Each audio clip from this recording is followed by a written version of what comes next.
Hi all. ഇന്നത്തെ വീഡിയോയിൽ നമ്മൾ ഡിസ്കസ് ചെയ്യാൻ പോകുന്നത് ഇന്ത്യയിൽ തുടങ്ങാൻ പറ്റുന്ന ഒരു മാനുഫാക്ചറിങ് ബിസിനസ്സിനെ കുറിച്ചാണ്. അതായത് ഇപ്പം നമുക്കറിയാം, വേൾഡ് മാർക്കറ്റിൽ ഇന്ത്യൻ പ്രൊഡക്റ്റുകൾക്കൊക്കെ നല്ല ഡിമാൻഡുള്ള ഒരു ടൈമാണ്.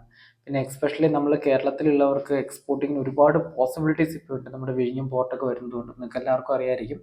അപ്പോൾ ഞാൻ ഇന്ന് പറയാൻ പോകുന്നത് സ്മാർട്ട് വാച്ച് മാനുഫാക്ചറിങ് ബിസിനസ്സിനെ കുറിച്ചാണ്. നമുക്ക് ഇന്ത്യയിൽ സ്മാർട്ട് വാച്ചിൻ്റെ ഒരു മാനുഫാക്ചറിങ് ബിസിനസ് സ്റ്റാർട്ട് ചെയ്യാൻ പറ്റും. അത് എങ്ങനെയെന്നുള്ളതാണ് ഇന്നത്തെ വീഡിയോയിൽ ഞാൻ എക്സ്പ്ലെയിൻ ചെയ്യാൻ പോകുന്നത്. അതിനുവേണ്ടി ഫസ്റ്റ് നമ്മൾ ചിന്തിക്കേണ്ടത് സ്മാർട്ട് വാച്ച് ഉണ്ടാക്കണമെങ്കിൽ അതിന് വേണ്ട കമ്പോണൻസ് എന്തൊക്കെയാണെന്നുള്ളതാണ്. നമുക്ക് എല്ലാവർക്കും ഒരു വാച്ച് ഉണ്ടാക്കണതിന് സ്ട്രാപ്പ് വേണം, അതിൻ്റെ കേസസ് വേണം, പിന്നെ അതിൻ്റെ അകത്ത് വരുന്ന കുറച്ച് ചിപ്പുകൾ ഉണ്ടാവും, ഡിസ്പ്ലേ ഉണ്ടാവും, അങ്ങനെ കുറച്ച് മെറ്റീരിയൽസ് ഉണ്ടാവും. അതിൽ ചില മെറ്റീരിയൽസ് ഒക്കെ നമുക്ക് ഇന്ത്യയിൽ തന്നെ മാനുഫാക്ചർ ചെയ്യാൻ പറ്റുന്ന മെറ്റീരിയൽസ് ആണ്. അപ്പോൾ ഈ മെറ്റീരിയൽസ് നമുക്ക് ഇന്ത്യയിൽ മാനുഫാക്ചർ ചെയ്യാം. പക്ഷെ നമുക്ക് ഇന്ത്യയിൽ മാനുഫാക്ചർ ചെയ്യാൻ പറ്റാത്ത മെറ്റീരിയൽസ് എന്താണെന്ന് വെച്ചാൽ ചിപ്പുകളാണ്. ചിപ്പുകളൊക്കെ മാനുഫാക്ചർ ചെയ്യണമെങ്കിൽ നമുക്ക് വളരെ എക്സ്പെൻസീവ് ആയിട്ടുള്ള മിഷനറീസ് വേണം. ഇന്ത്യനെ സംബന്ധിച്ചിടത്തോളം അത്രയും എക്സ്പെൻസീവ് ആയിട്ടുള്ള മിഷനറീസിൻ്റെ ലഭ്യത കുറവുകൊണ്ട് ഇന്ത്യക്ക് നല്ല ചിപ്പുകൾ പ്രൊഡ്യൂസ് ചെയ്യാൻ പറ്റുന്നില്ല. അപ്പോൾ ഈ മിഷനറീസ് ഒത്തിരി എക്സ്പെൻസീവ് ആണെങ്കിലാണ് നല്ല ചിപ്പുകൾ ഉണ്ടാക്കാൻ പറ്റത്തുള്ളൂ. നല്ല ചിപ്പ് ഉണ്ടാക്കിയാലാണ് ഇതിന് ആക്യുറസി കൂടത്തുള്ളൂ. ഈ സ്മാർട്ട് വാച്ച് എന്ന് പറയുമ്പോൾ നമ്മൾ എന്താ പറയുക, നമ്മുടെ ഒരുപാട് കാര്യങ്ങൾ അതിൻ്റെ അകത്ത് മോണിറ്റർ ചെയ്യാനുണ്ട്. ഓക്കെ, നമ്മൾ വർക്കൗട്ടും ഫിറ്റ്നസ് ഒക്കെ ആയിട്ട് ബന്ധപ്പെട്ട കാര്യങ്ങളാണ്. അപ്പോൾ അതിൻ്റെ മോണിറ്ററിങ്ങിൻ്റെ ആക്യുറസി കറക്റ്റ് ആണെങ്കിൽ മാത്രമേ നമുക്കത് ബേസ് ചെയ്തിട്ട് നമ്മുടെ കാര്യങ്ങളൊക്കെ പ്ലാൻ ചെയ്യാൻ പറ്റത്തുള്ളൂ. ഓക്കെ, ഇവൻ ഹാർട്ട് ബീറ്റ്, പിന്നെ ഫുഡ് സ്റ്റെപ്സ്, പിന്നെ നമ്മുടെ ഇമോഷൻസ് ഒക്കെ അതിനകത്ത് നോക്കാൻ പറ്റും. നമ്മൾ കിടന്നുറങ്ങുമ്പോൾ നമ്മുടെ സ്ട്രെസ് റിലീഫ് ചെയ്യുന്ന കാര്യം, നമ്മുടെ ഉറക്കം കറക്റ്റ് ആവുന്നുണ്ട്, ഇങ്ങനെയുള്ള ഒത്തിരി കാര്യങ്ങളുടെ ഒരു ഡേറ്റകളാണ് സ്മാർട്ട് വാച്ച് നമുക്ക് തരുന്നത്. അപ്പോൾ ഈ ഡേറ്റകൾ എത്രത്തോളം ആക്യുറസി ഉണ്ടോ അതിൻ്റെ ബേസിസിലായിരിക്കും നമുക്കിത് യൂസ് ചെയ്യുമ്പോൾ കൂടുതൽ റിസൾട്ട് ഉണ്ടാകുന്നത്. പിന്നെ സ്മാർട്ട് വാച്ച് എടുക്കുമ്പോൾ നമ്മൾ ശ്രദ്ധിക്കേണ്ട കാര്യം വെച്ചാൽ സ്മാർട്ട് വാച്ചിൽ യൂസ് ചെയ്യുന്ന സ്വിച്ചുകളൊക്കെ ഉണ്ട്. ഇത് എത്ര തവണ യൂസ് ചെയ്യാൻ പറ്റുന്ന സ്വിച്ചുകളാണ്.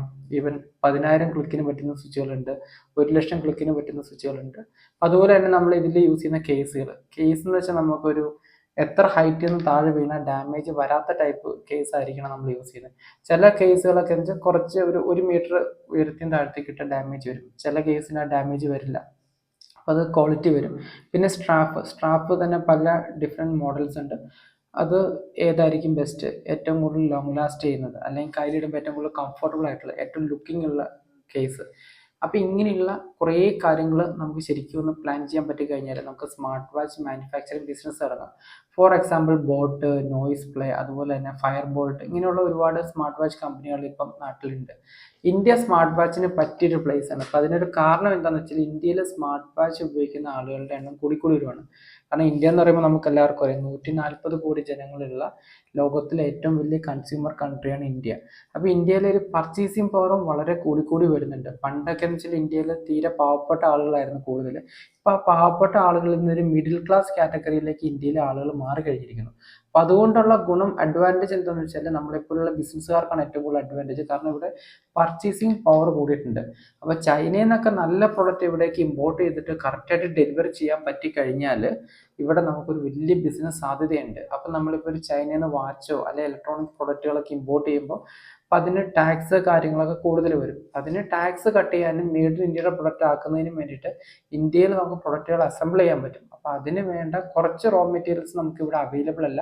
ഈ പ്രൊഡക്റ്റുകൾ നമുക്ക് ചൈനയിൽ നിന്ന് ഇമ്പോർട്ട് ചെയ്യാൻ പറ്റും. ഓക്കെ, അപ്പോൾ അങ്ങനെ നിങ്ങൾക്ക് ചൈനയിൽ നിന്ന് പ്രൊഡക്റ്റുകൾ ഇമ്പോർട്ട് ചെയ്യണമെങ്കിൽ ഞങ്ങൾക്ക് നിങ്ങളെ സപ്പോർട്ട് ചെയ്യാൻ പറ്റും. കാരണം ഞങ്ങൾ ചൈനയിലുള്ള ഒരു വാച്ച് മാനുഫാക്ചറിങ് കമ്പനിയായിട്ട് ഒരു എഗ്രിമെന്റ് സൈൻ ചെയ്തിട്ടുണ്ട്. ഓക്കെ, അപ്പം അതിൻ്റെ ബേസിസിൽ ഞങ്ങൾക്ക് അവിടുന്ന് സ്പെയർ പാർട്സുകളോ വാച്ചുകളോ, ഈവൻ ഞാൻ വാച്ച് നിങ്ങൾക്ക് മാനുഫാക്ചർ ചെയ്യാൻ ബുദ്ധിമുട്ടുണ്ടെങ്കിൽ നിങ്ങളുടെ ഓൺ ബ്രാൻഡിൽ ചൈനയിൽ നിന്ന് തന്നെ വാച്ച് മാനുഫാക്ചർ ചെയ്തിട്ട് നിങ്ങൾക്ക് തരാൻ പറ്റും. മീൻസ് ഞങ്ങളുടെ കമ്പനിക്ക് നിങ്ങൾക്ക് തരാൻ പറ്റും. അപ്പം ഞാൻ വിചാരിക്കുന്നത് എന്താ വെച്ചാൽ ഇതിന് മുമ്പ് ഞാനൊരു വീഡിയോ ചെയ്തായിരുന്നു സ്മാർട്ട് വാച്ച് നമുക്ക് ചൈനയിൽ നിന്ന് ഇമ്പോർട്ട് ചെയ്യുന്നതിനെ കുറിച്ച്. അപ്പോൾ ആ വീഡിയോക്ക് ഒരുപാട് ആളുകൾ എന്നെ കോൺടാക്ട് ചെയ്തു. പല ആളുകൾ എൻക്വയറീസ് ഒക്കെ നടത്തുന്നുണ്ട്. അപ്പോൾ ഒരു മിനിമം എത്ര പീസ് പർച്ചേസ് ചെയ്യാൻ പറ്റും? അപ്പോൾ ഞാൻ മിനിമം ഒരു 500 പീസ് പർച്ചേസ് ചെയ്യാൻ പറ്റും. നമുക്ക് ഓൺ ബ്രാൻഡിലൊക്കെ ആണെങ്കിൽ ഒരു 3000 പീസൊക്കെ പർച്ചേസ് ചെയ്യുകയാണെങ്കിൽ നമ്മുടെ ഓൺ ബ്രാൻഡിൽ നമുക്ക് ചെയ്യാൻ പറ്റും. കാരണം ഞാൻ വാച്ച് കമ്പനിയായിട്ട് ഡിസ്കസ് ചെയ്തപ്പോൾ അവർ പറഞ്ഞത് മിനിമം 1000 വാച്ച് നിങ്ങൾ മാനുഫാക്ചർ ചെയ്യാന്നുണ്ടെങ്കിൽ അവർക്ക് നമ്മുടെ ബ്രാൻഡിൽ നമ്മുടെ ലോഗോയൊക്കെ ഡിസൈൻസ് ഒക്കെ വരുന്ന രീതിയിൽ ചെയ്യാൻ പറ്റും. ഇനി കസ്റ്റമൈസ് ചെയ്തിട്ട് നമ്മൾ വാച്ച് ഉണ്ടാക്കണം എന്നുണ്ടെങ്കിൽ നമുക്ക് കുറച്ചും കൂടെ കൂടുതൽ ക്വാണ്ടിറ്റി എടുക്കേണ്ടി വരും. അല്ല ജസ്റ്റ് സാധാരണ ഒരു മോഡലിൽ തന്നെയുള്ള വാച്ച് നമ്മുടെ ബ്രാൻഡിൽ ചെയ്താൽ മതിയെങ്കിൽ 1000 പീസസ് എടുത്താൽ മതി. പക്ഷെ അതിൻ്റെ ഗിഫ്റ്റ് ബോക്സ് ഉണ്ടല്ലോ, പാക്കിംഗ് ബോക്സ് വരുന്നത്, ആ ബോക്സ് നമ്മൾ അടിക്കണമെങ്കിൽ മിനിമം നമ്മുടെ ബ്രാൻഡിൽ അടിക്കണമെങ്കിൽ മിനിമം 3000 പീസ് അടിക്കണം, അല്ലെങ്കിൽ നമ്മൾ വേറെ പ്ലെയിൻ ആയിട്ടുള്ള ഗിഫ്റ്റ് ബോക്സിൽ സ്റ്റിക്കർ അടിച്ചിട്ട് നമുക്ക് എത്തിക്കാൻ പറ്റില്ല. അപ്പോൾ ഈവൻ 1000 പീസ് 3000 പീസ് ഇങ്ങനത്തെയൊക്കെ MOQ നമുക്ക് മിനിമം ഓഫ് പർച്ചേസിംഗ് ആണ് ഉദ്ദേശിക്കുന്നത്, മിനിമം ക്വാണ്ടിറ്റി ഓഫ് പർച്ചേസിങ്. അത് നമുക്ക് ചൈനയിൽ നിന്ന് കൂടി ചെയ്യാൻ പറ്റുമെങ്കിൽ ഇവിടെ നമുക്ക് സ്മാർട്ട് വാച്ച് ബിസിനസ് സ്റ്റാർട്ട് ചെയ്യാം. ഓക്കെ, അപ്പോൾ എൻ്റെ അടുത്ത് വീണ്ടും കുറേ ആളുകൾ വിളിച്ചു. അപ്പോൾ അവർക്ക് ഇത്രയും ക്വാണ്ടിറ്റി എടുക്കാൻ പറ്റില്ല, കുറച്ച് ക്വാണ്ടിറ്റി എടുത്തിട്ടൊന്ന് ടെസ്റ്റ് മാർക്കറ്റിംഗ് ചെയ്യാൻ പറ്റും. ടെസ്റ്റ് മാർക്കറ്റിംഗ് മീൻ ചെയ്യുകയാണെങ്കിൽ കൂടുതൽ എമൗണ്ട് ഇൻവെസ്റ്റ് ചെയ്യാം. അപ്പം ഞാനും വിചാരിച്ചു അതും ഒരു നല്ലൊരു ബിസിനസ് ഐഡിയ തന്നെ. കാരണം നമ്മൾ ഏതൊരു ബിസിനസ്സിലേക്ക് തുടങ്ങുന്നത് തുടക്കം എപ്പോഴും ലീനിയർ ആയിട്ട് തുടങ്ങണം. ചെറിയ രീതിയിൽ ബിസിനസ് ചെയ്ത് അതിനെ മാക്സിമം ഒപ്റ്റിമൈസ് ചെയ്തതിന് ശേഷം മാത്രം എൻലാർജ് ചെയ്യുന്നതാണ് എപ്പോഴും ബിസിനസ്സിൽ നല്ലത്. അപ്പം നമുക്കാരും കുറ്റം പറയാൻ പറ്റില്ല. അവർ ചോദിക്കുന്ന ഒരു ഐഡിയയും കറക്റ്റാണ്. ഒരു 100 പീസോ 150 പീസോ ഒക്കെ ആയിട്ട് എടുക്കാൻ പറ്റുവാണെങ്കിൽ, ഇനി അതിലും കുറഞ്ഞ ക്വാണ്ടിറ്റി ചൈനയിൽ നിന്ന് ഇമ്പോർട്ട് ചെയ്യാൻ പറ്റിയാലും കുഴപ്പമില്ല, കാരണം നമുക്കൊരു ടെസ്റ്റ് മാർക്കറ്റിങ്ങിന് വേണ്ടിയാണല്ലോ. അപ്പോൾ അതിനുവേണ്ടി ഞാൻ പ്ലാൻ ചെയ്തത് എന്താണെന്ന് വെച്ചാൽ നമ്മളൊരു പുതിയ വാട്സപ്പ് ഗ്രൂപ്പ് നമ്മൾ സ്റ്റാർട്ട് ചെയ്യണം. ഈ ഗ്രൂപ്പിൻ്റെ ലിങ്ക് ഞാൻ ഡിസ്ക്രിപ്ഷനിൽ ഇട്ടേക്കാം. പിന്നെ ഞങ്ങളെ കോൺടാക്ട് ചെയ്യാനുള്ള ഞങ്ങളുടെ ഓഫീസ് ടീമിൻ്റെ നമ്പറും ഡിസ്ക്രിപ്ഷനിൽ ഇട്ടേക്കാം. അപ്പം നിങ്ങൾക്ക് ഈ ഒരു വാട്സപ്പ് ഗ്രൂപ്പിൽ ജോയിൻ ചെയ്തുകൊണ്ട് തന്നെ നിങ്ങൾക്ക് സ്മാർട്ട് വാച്ച് ഇപ്പോൾ അവിടെയുള്ള ആളുകളൊക്കെ ഡിസ്കസ് ചെയ്യാം, ആർക്കൊക്കെ എത്രയൊക്കെ ക്വാണ്ടിറ്റി എടുക്കാൻ പറ്റും. ഇതിൽ നിന്ന് തന്നെ ഒരു ടീമായിട്ട് 4-5 പേര് കൂടിയിട്ട് മിനിമം 500 പീസ് പർച്ചേസ് ചെയ്യാൻ പറ്റുന്നുണ്ടെങ്കിൽ നമുക്ക് അപ്പം തന്നെ ആ പ്രോഡക്റ്റ് പർച്ചേസ് ചെയ്യാം. എന്നിട്ട് ഇവിടെ വന്ന് അതിനെ റൈറ്റ് ആയിട്ട് മാർക്കറ്റ് ചെയ്ത് ഒരു ടെസ്റ്റ് മാർക്കറ്റ് റൺ ചെയ്ത് കഴിയുമ്പോൾ നമുക്ക് മനസ്സിലാവില്ല ഈ പ്രോഡക്റ്റ് സക്സസ്ഫുൾ ആവോ ഇല്ലയോ. ആവുമെന്നുണ്ടെങ്കിൽ നമുക്ക് അതിനൊരു ബിസിനസ് ആയിട്ട് മാറ്റാൻ പറ്റും. അപ്പോൾ ഇതിൽ ശ്രദ്ധിക്കേണ്ട കുറച്ച് പോയിന്റ്സ് ഞാൻ നോട്ട് ഡൗൺ ചെയ്തിട്ടുണ്ട്. അപ്പോൾ ഞാനത് ജസ്റ്റ് ഒന്ന് എക്സ്പ്ലെയിൻ ചെയ്യാം. ഫസ്റ്റ് വൺ നമുക്ക് ശ്രദ്ധിക്കേണ്ട എന്താ വെച്ചാൽ മാർക്കറ്റ് റിസർച്ച് നടത്തണം. അതിൻ്റെ അകത്ത് നമ്മുടെ ടാർഗറ്റഡ് ഓഡിയൻസ് ആരാന്നുള്ളത് കറക്റ്റ് നമ്മൾ ഐഡൻറ്റിഫൈ ചെയ്യണം. ഓക്കെ, പിന്നെ നമ്മൾക്ക് കോമ്പറ്റീറ്റേഴ്സ് ആരൊക്കെയാണ്, നമ്മുടെ ടാർഗറ്റഡ് ഓഡിയൻസ് യൂസ് ചെയ്യുന്ന പ്രോഡക്റ്റുകൾ ഏത് ബ്രാൻഡിനെയാണ്, അവരുടെ പ്രൈസ് എന്നുവെച്ചാൽ അവരുടെ മൊത്തത്തിലുള്ള ക്വാളിറ്റി കാര്യങ്ങൾ, പ്രൈസ്, അവരുടെ സർവീസസ്, അതിനെക്കുറിച്ചുള്ള മൊത്തത്തിലുള്ള സ്റ്റഡി നമ്മൾ നടത്തണം. പിന്നെ ട്രെൻഡ് ഭയങ്കര ഇമ്പോർട്ടൻ്റ് ആണ്. മാർക്കറ്റിൽ മാറിക്കൊണ്ടിരിക്കുന്ന ട്രെൻഡിനെ ഐഡൻറ്റിഫൈ ചെയ്യാൻ പറ്റുന്ന ഒരാൾ നമ്മുടെ ടീമിൽ വേണം. നമ്മളിപ്പോൾ 10 പേര് കൂടിയിട്ടാണ് ഈ ബിസിനസ് പ്ലാൻ ചെയ്യുന്നില്ല, ഒരാൾ മസ്റ്റായിട്ട് വാച്ചിൻ്റെ ഷോപ്പിൽ വർക്ക് ചെയ്യുന്ന ആളോ അല്ലെങ്കിൽ ഓണായിട്ട് ബിസിനസ് ചെയ്ത് എക്സ്പീരിയൻസ് ഉള്ള ആളായിരിക്കണം. കാരണം അവർക്കാണ് അതിൻ്റെ ട്രെൻഡ് അറിയത്തുള്ളൂ. അല്ലെങ്കിൽ ട്രെൻഡിനെ കുറിച്ച് അപാരമായ നോളജ് ഉള്ള ഒരാൾ നമ്മുടെ ടീമിലുണ്ടാവണം. ഓക്കെ, പിന്നെയുള്ളതെന്ന് വെച്ചാൽ സോഴ്സിങ് കാര്യങ്ങളൊക്കെയാണ്. പ്രൊഡക്റ്റ് സോഴ്സിങ്ങിനൊക്കെ നമുക്ക് അവിടെ കമ്പനി ഉണ്ട്. അപ്പോൾ ആ കമ്പനിയുടെ ബേസിൽ നമുക്ക് ക്വാളിറ്റി കാര്യങ്ങൾ നോക്കാം. അപ്പം ഞാനിപ്പോൾ കുറേ $5 തൊട്ട് നമുക്ക് സ്മാർട്ട് വാച്ച് അവിടെ മാനുഫാക്ചർ ചെയ്യാൻ പറ്റും. പക്ഷേ ഞാനിതിന് കാൽക്കുലേറ്റ് നോക്കുമ്പോൾ $14.8 സ്മാർട്ട് വാച്ച് ഉണ്ട്. ആ സ്മാർട്ട് വാച്ചിൻ്റെ ക്വാളിറ്റി അടിപൊളിയാണ്.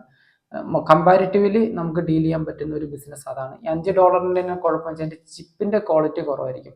അപ്പോൾ എന്താ പ്രശ്നം വരിക എന്ന് വെച്ചാൽ ആക്യുറസി ലെവൽ കുറയും. പക്ഷേ ഈ $15 കോസ്റ്റ് വരുന്ന സ്മാർട്ട് വാച്ചിന്, $15 എന്ന് വെച്ചാൽ ചൈനയിലെ പ്രൈസാണ്, ഇങ്ങോട്ട് കൊണ്ടുവരുന്നതിൻ്റെ ചാർജസും ഇമ്പോർട്ട് ഡ്യൂട്ടിയൊക്കെ വേറെ വരും. പക്ഷേ അത് കാൽക്കുലേറ്റ് ചെയ്താൽ നമുക്ക് ബെറ്റർ റേറ്റ് തന്നെ ഇവിടെ കൊണ്ടുവരാൻ പറ്റും. പക്ഷേ ആ ഒരു വാച്ച് ഏറ്റവും അവരിലിരിക്കുന്ന ടോപ്പ് എൻഡ് ക്വാളിറ്റി വാച്ചുമായിട്ട് 10% ആണ് ആക്യുറസിയിൽ ഡിഫറൻസ് വരത്തുള്ളൂ.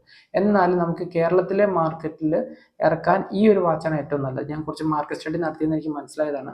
കാരണം ഇപ്പോൾ ടോപ്പ് എൻഡ് ബ്രാൻഡുകളായിട്ട് കോമ്പറ്റീറ്റ് ചെയ്യാൻ നമുക്ക് പറ്റില്ല. കാരണം നമുക്ക് ബ്രാൻഡ് വാല്യൂ ഇല്ലല്ലോ, ആ ഒരു ബ്രാൻഡ് നെയിം ഇല്ല. ഇപ്പോൾ ഒരു 20,000 വാച്ച് പർച്ചേസ് ചെയ്യുന്ന ഒരാൾ ഒരിക്കലും ഒരു പുതിയ ബ്രാൻഡ് എടുക്കില്ല. അപ്പോൾ സാധാരണ ഒരു 3000 അല്ലെ 4000 ബഡ്ജറ്റുള്ള ആളുകളെയാണ് നമുക്ക് ടാർഗറ്റ് ചെയ്യാൻ പറ്റത്തുള്ളൂ. അവർക്ക് നമുക്ക് കൊടുക്കാൻ പറ്റുന്ന ഏറ്റവും ബെസ്റ്റ് വാച്ച് ഇതാണ്. കാരണം ഈ വാച്ചിൻ്റെ അകത്ത് ഒരുപാട് സ്പെസിഫിക്കേഷൻസ് ഒക്കെ ഉണ്ട്. അതൊക്കെ നമുക്ക് നിങ്ങൾ കോൺടാക്ട് ചെയ്യുമ്പോൾ അല്ലെ വാട്സപ്പ് ഗ്രൂപ്പിൽ വരുമ്പോൾ നമുക്ക് ഡീറ്റെയിൽ ആയിട്ട് ഡിസ്കസ് ചെയ്യാം. അപ്പോൾ നമ്മൾ ക്വാളിറ്റി കാര്യങ്ങൾ പ്രോഡക്റ്റിനെ കുറിച്ച് ചിന്തിക്കുക. പിന്നെ കംപ്ലയിൻസ്, നമ്മൾ സ്മാർട്ട് വാച്ച് വിറ്റ് ചെയ്യുമ്പോൾ വരാൻ പോകുന്ന പ്രശ്നം വെച്ചാൽ കംപ്ലയിൻസ് വരും. ഈ കംപ്ലയിൻസ് നമ്മൾ എങ്ങനെ ഹാൻഡിൽ ചെയ്യും? നമ്മളിതിന് 1 ഇയർ വാറണ്ടിയാണ് കൊടുക്കുന്നത്. 1 ഇയറിനുള്ളിൽ എന്ത് കംപ്ലയിൻ്റ് വന്നാലും നമ്മൾ പ്രൊഡക്റ്റ് റീപ്ലേസ് ചെയ്യും. അപ്പം അതിനുള്ള കുറച്ച് അധികം അതിനെക്കുറിച്ച് പറയാൻ ഒത്തിരി ടൈം എടുക്കും ചിലപ്പം. അതുകൊണ്ട് ഞാനത് ഗ്രൂപ്പിൽ ഡിസ്കസ് ചെയ്യാം. നമുക്ക് വാറണ്ടി ഇഷ്യൂസ് ചെയ്യാൻ പറ്റും. 1 ഇയർ വാറണ്ടി കൊടുക്കാം, അതിന് പ്രൊഡക്റ്റ് റീപ്ലേസ് ചെയ്യാം. അതെങ്ങനെ ചെയ്യും എന്നുള്ള കാര്യങ്ങളൊക്കെ ഞാൻ വാട്സപ്പ് ഗ്രൂപ്പിൽ ഡിസ്കസ് ചെയ്യാം.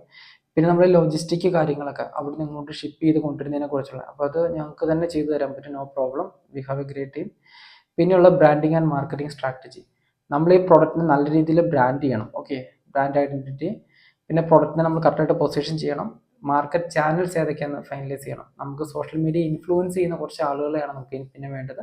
അവരെ വെച്ചിട്ട് നമ്മൾ ആഡ് വീഡിയോസ് പോലത്തെ കുറച്ച് വീഡിയോസ് ചെയ്ത് മാക്സിമം ആളുകളിലേക്ക് റീച്ച് എത്തിക്കുക. അപ്പോൾ ഇൻ മൈ ഒപ്പീനിയൻ ഇൻസ്റ്റഗ്രാം വഴി വീഡിയോ ചെയ്യുന്നതായിരിക്കും ഏറ്റവും ബെറ്റർ. കാരണം ഇൻസ്റ്റഗ്രാമിൽ ഒരുപാട് ഫോളോവേഴ്സ് ഉള്ള, ഇൻസ്റ്റഗ്രാമിൽ ഇൻഫ്ലുവൻസ് ചെയ്യുന്ന ആളുകളുണ്ട്. അവർക്ക് നമ്മൾ സ്മാർട്ട് വാച്ചിൻ്റെ മോഡൽ കൊടുത്തിട്ട് അവരുടെ ഓഡിയൻസിന് നമുക്ക് സ്പെഷ്യൽ ഓഫേഴ്സ് ഒക്കെ കൊടുക്കാം.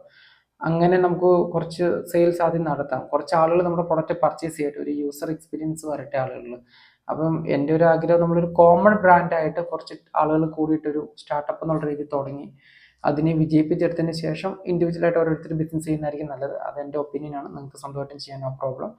പിന്നെ sales and distribution, online platform നമ്മൾ മസ്റ്റായിട്ട് യൂസ് ചെയ്യണം. കാരണം ഇപ്പോഴത്തെ ഒരു സാഹചര്യത്തിൽ ഓൺലൈൻ ബിസിനസ്സിന് ഒരുപാട് സാധ്യതകളുണ്ട്. എന്നിരുന്നാലും ഓഫ്ലൈൻ ഷോപ്പുകളിൽ നമ്മൾ പ്രൊഡക്റ്റ് വെക്കും. കാരണം ആളുകൾക്ക് എക്സ്പീരിയൻസ് ചെയ്യണം. ഷോപ്പിൽ നമ്മുടെ പ്രൊഡക്റ്റ് ഉണ്ടെങ്കിൽ ഷോപ്പിൽ വന്ന് എക്സ്പീരിയൻസ് ചെയ്തിട്ട് അവർക്ക് വേണമെങ്കിൽ ഓൺലൈൻ മേടിക്കാം, അല്ലെങ്കിൽ ഷോപ്പിൽ നിന്ന് മേടിക്കാം. No problem. അപ്പോൾ ആ കാര്യങ്ങൾ നമ്മൾ ചെയ്യണം. പിന്നെ കസ്റ്റമർ കെയർ സപ്പോർട്ട്, നമുക്കൊരു കസ്റ്റമർ കെയർ ഉണ്ടാവണം. അതാ ഞാൻ പറഞ്ഞു, ഒരാൾ ഒറ്റയ്ക്ക് തുടങ്ങുന്നില്ല, ഒരു ടീമായിട്ട് തുടങ്ങുവാണെങ്കിൽ നമുക്കൊരു കസ്റ്റമർ കെയർ ടീമിനെയൊക്കെ അഫോർഡ് ചെയ്യാൻ പറ്റും. അത് അധികം എക്സ്പെൻസ് വരില്ല. അതും ഹാൻഡിൽ ചെയ്യാനുള്ള ടീം എൻ്റെ ഉണ്ട്. ഞാൻ അതൊരു മാർക്കറ്റ് സ്റ്റഡി നടത്തിയായിരുന്നു. പിന്നെ നമ്മൾ നമ്മുടെ മാർക്കറ്റിംഗ് പ്ലാനിൻ്റെ എക്സ്പാൻഷനാണ്. ഈ ഒരു സ്ട്രാറ്റജി ചെറിയ രീതിയിൽ തുടങ്ങിയിട്ട് അതിലെ മിസ്റ്റേക്കുകൾ അനലൈസ് ചെയ്തിട്ട് ഇതിനൊരു വലിയ പ്ലാനായിട്ട് നമ്മൾ മാറ്റുകയാണ്. അപ്പോൾ പല രാജ്യങ്ങളിലേക്ക് ഇത് എക്സ്പോർട്ട് ചെയ്യാൻ പറ്റും. ബ്രാൻഡിങ് ആണ് ഉദ്ദേശം, ഒരു value creation, brand building, profit വരുന്ന കൂടുതൽ എമൗണ്ട് നമ്മൾ ബ്രാൻഡിങ്ങിന് വേണ്ടി ഇൻവെസ്റ്റ് ചെയ്യുന്നു. അതിനുശേഷം നമ്മൾ ഇൻവെസ്റ്റേഴ്സിനെ വെൽക്കം ചെയ്യുന്നു. ഇൻവെസ്റ്റേഴ്സ് കൊണ്ടുവരുന്ന പൈസയുടെ നല്ല എമൗണ്ടും മാർക്കറ്റിങ്ങിന് വേണ്ടി സ്പെൻഡ് ചെയ്യുക. അപ്പം നമ്മൾ റോ മെറ്റീരിയൽ വെച്ച് വാച്ച് ഉണ്ടാക്കുന്നതിനേക്കാളും കൂടുതൽ ഫണ്ട് നമ്മൾ മാർക്കറ്റിങ്ങിന് വേണ്ടി സ്പെൻഡ് ചെയ്യേണ്ടി വരും. അല്ലെങ്കിൽ നമ്മൾ ചൈനയിൽ നിന്ന് ഒരു വാച്ച് ഇങ്ങോട്ട് ഇമ്പോർട്ട് ചെയ്യുന്നതിനേക്കാളും കൂടുതൽ എമൗണ്ട് നമ്മൾ മാർക്കറ്റിങ്ങിന് വേണ്ടി സ്പെൻഡ് ചെയ്യേണ്ടി വരും. ഇപ്പോൾ തുടക്കത്തിൽ ചിലപ്പോൾ വാച്ച് നമ്മൾ 1500 വാച്ച് മേടിക്കുന്നു, 3000 രൂപയ്ക്ക് പരസ്യം ചെയ്യുന്നു, അപ്പോൾ ടോട്ടൽ 4500 രൂപയായി. ചിലപ്പോൾ നമ്മൾ ഈ വാച്ച് 3500 രൂപയ്ക്കായിരിക്കും സെല്ല് ചെയ്യുന്നത്. അത് ഒരു കസ്റ്റമർ അക്വിസിഷന് വേണ്ടിയാണ്, വാല്യൂ ക്രിയേഷന് വേണ്ടിയാണ്. തുടക്കത്തിൽ ചിലപ്പോൾ ലാഭം ഉണ്ടായില്ല, നഷ്ടം വന്നു വരും. നഷ്ടം തുടക്കത്തിലല്ല വരുന്നത്. തുടക്കത്തിൽ നമ്മൾ ചെറിയൊരു ലാഭത്തിൽ ബിസിനസ് ചെയ്യും.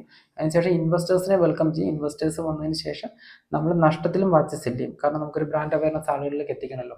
അങ്ങനെ ഒരു വാല്യൂ ക്രിയേഷൻ കൊണ്ടുവന്നിട്ട് ഇതിനെ ഇന്റർനാഷണൽ മാർക്കറ്റിൽ എത്തിക്കുക എന്നുള്ളത് ഒരു പ്ലാൻ ഉണ്ട്. അപ്പം ഞാൻ ഓൾറെഡി 10 രാജ്യങ്ങളിലുള്ള സപ്ലൈസ് അല്ല, അവർക്ക് നമ്മുടെ പാർട്ട്നേഴ്സ് ആകാൻ താല്പര്യമുള്ള മലയാളികളായിട്ടുള്ള ആളുകൾ, 10 ഡിഫറെൻറ്റ് കൺട്രീസിലുള്ള ആളുകൾക്ക് ഡിസ്ട്രിബ്യൂഷൻ എടുക്കാൻ താല്പര്യമുണ്ട്. അവരുമായിട്ട് ഞാനിപ്പോൾ ഡിസ്കഷൻസ് നടത്തിക്കൊണ്ടിരിക്കുകയാണ്. അപ്പം നിങ്ങൾക്ക് ഈ ഒരു പ്ലാനിലൊക്കെ എന്തെങ്കിലും ഇൻട്രസ്റ്റ് ഉണ്ടെങ്കിൽ വാട്സാപ്പ് ഗ്രൂപ്പിൽ ജോയിൻ ചെയ്യുക. കൂടുതൽ കാര്യങ്ങൾ നമുക്ക് വാട്സാപ്പിൽ സംസാരിക്കാം. Okay, thank you for watching this video.